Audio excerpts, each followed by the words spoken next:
Alright, so today I'm going to be replacing this outlet here that was existing, but I'm going to be redoing it the correct way, and then also this light above I'm going to be redoing as well. So I'm grabbing power from an outlet inside that's very close by. I'm redoing the switch and a bunch of wiring, so this is a good time to do this. I'm using an existing workbox with these metal tabs. I like them a lot more than the plastic, but you could do either one. I am deciding to do the outlet on its side like that. Also, that's how they had it before, and I just like that look a little bit better, so that's what I'm deciding to do there. And I want the look to be even, or the reveal to be even all the way around, so I just got my measurement based off my faceplate and how much I should cut around, and did a couple measurements and get them marked out here.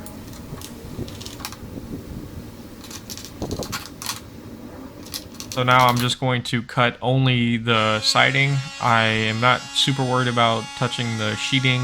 You can obviously, score it a little bit, but I'm trying to only cut through the siding.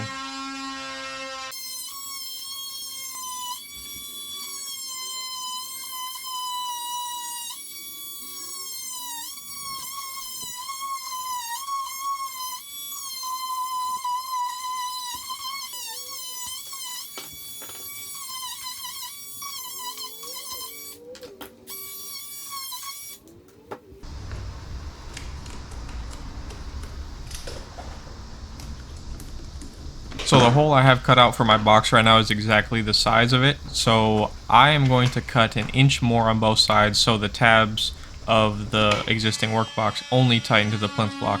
The depth of my sheeting is 3/4 and my plinth block is 5/4, and it's just too much. The length isn't there on the screws to make it work, so I think tightening the box just to the plinth block material is plenty, and it's a lot easier, and obviously without longer screws or something weird, that's definitely the better way to do it, easier way to do it, so that's what I'm going to do here.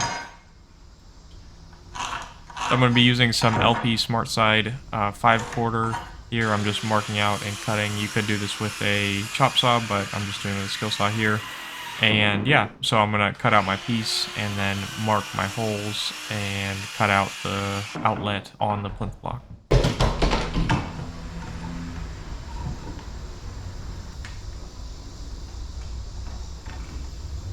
And again, I just want the reveal to be even all the way around. That's my preference.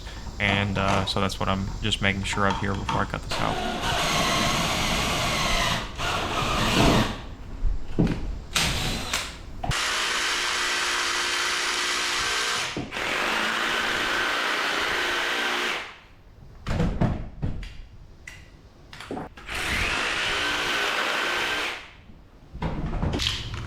So on all cut edges on LP, I'm gonna prime it. This is in an enclosed porch, so it's not super important. This isn't in a weather heavy area, and I'm gonna caulk it all and all that kind of stuff, but I just do it out of habit and just, yeah, make sure everything is sealed and primed.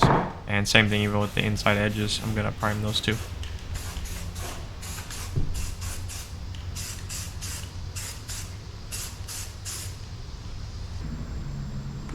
Now I'm just going to fit my block, make sure it's level and where I want it to be, and then just use 4 15 gauge 2-inch nails into the sheeting and secure it that way.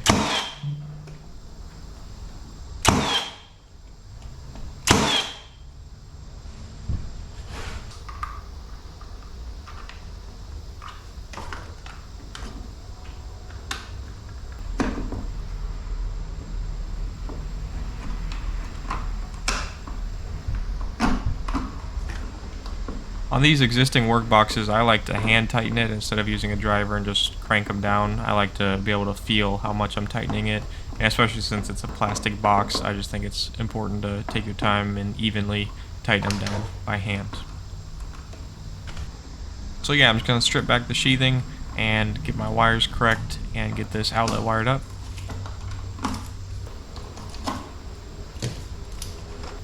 I like to be as neat as I can with the wires in the box, just making sure everything is not tangled together and just pre-bending things and making sure grounds are together and neutrals are together and stuff like that. It just makes it a lot easier on pushing the outlet in and having your wires in a good spot. And yeah, pre-bending stuff is pretty important with this kind of thing. But yeah, just gonna pigtail on my pigtails and get this all put together. And I'm not going to do a GFI on this one. on a screened-in front porch, I personally don't think it's necessary. You could, do it either way. I think it's fine. I have a weatherproof escutcheon on it, so I think especially with that, it's not a problem. But I'm just going to do that on this one.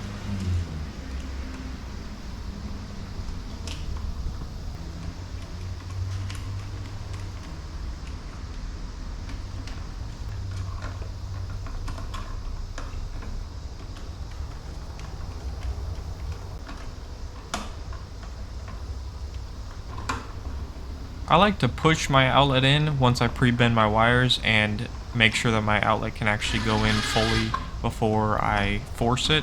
I just don't want the connections on the outlet to have any extra, force put on it when you're just trying to shove the wires in. So I like to make sure I have everything pre-bended and it goes in nicely.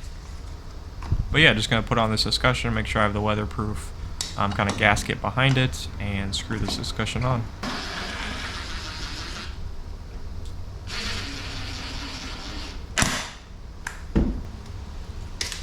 So I'm just going to use some caulking and get this caulked in. I am going to paint this, so this is just kind of, it doesn't matter what color or anything like this. This whole front porch is going to get painted, so just to note that I'm not trying to do anything in a way where it's the final product at this moment, just trying to get it sealed correctly and all that. So yeah, this is it all finished up, and it's ready to have a coat of paint on it, and that'll be done. So I'm going to start taking apart the light here, and two things. I know that there's wires going to this, but I also know that they're dead. I've rewired everything in this house. There's now been tube going to this from the switch right behind the door here to this, and I know it's dead, and I've pulled it, except a couple wires here that I'm going to pull now. And yeah, so I know that these wires are dead. They're not live. There's nothing else connected to these, so it's going to be different for everybody. But since I've rewired this house, I know what is going on there. But I'm just going to measure out my escutcheon on the light that I'm using, and that's going to be how I get my measurement for the plinth block up top here for the light as well. And then based on that, just is all preference. I mean, I'm just doing a certain reveal that I think looks good, but it can really be any size. So yeah, but just marking out what I want the look to be, and gonna cut it out.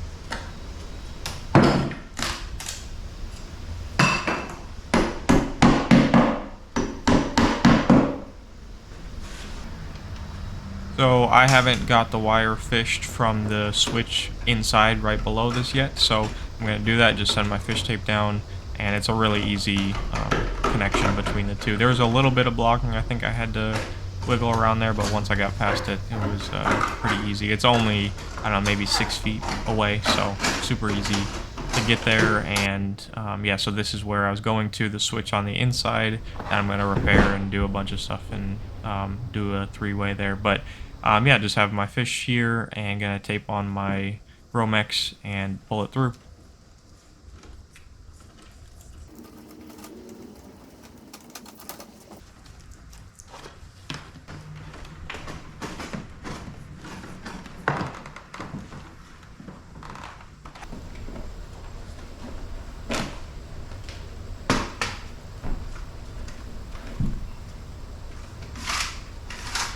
So for this plinth block, I'm doing the same LP 5/4, and I'm going to just do one hole where the wire comes through, and then again 4 15 gauge nails into the sheeting, and then I'm going to screw the bracket for the light directly to the plinth block, and call that good for this one.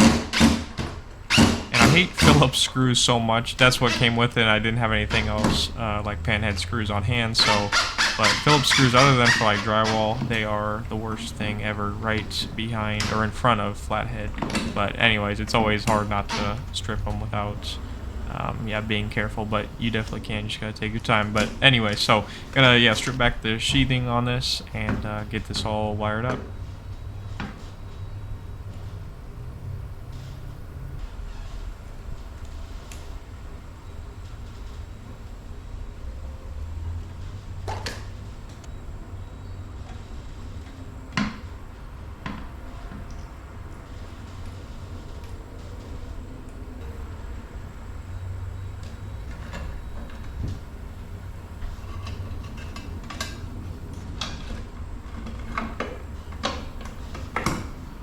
So as I finish putting this light on, you can see there's a hole in the ceiling there where the conduit was before, and I think I'm just going to Bondo that and paint it just like I am the rest of the porch, but yeah, I think that's how I'll take care of that there. So I'm going to get the rest of this sealed up and caulked in, but this is basically how I did it. Since I was already doing a bunch of stuff with wiring in the house, obviously it made it a little simpler and I had things open with the wires and stuff, but honestly, if you have an outlet nearby, you can make a couple of holes and have easy access to do something like this. So just makes it a better look having a plinth block, and that's why I wanted to do it. So this is the finished product.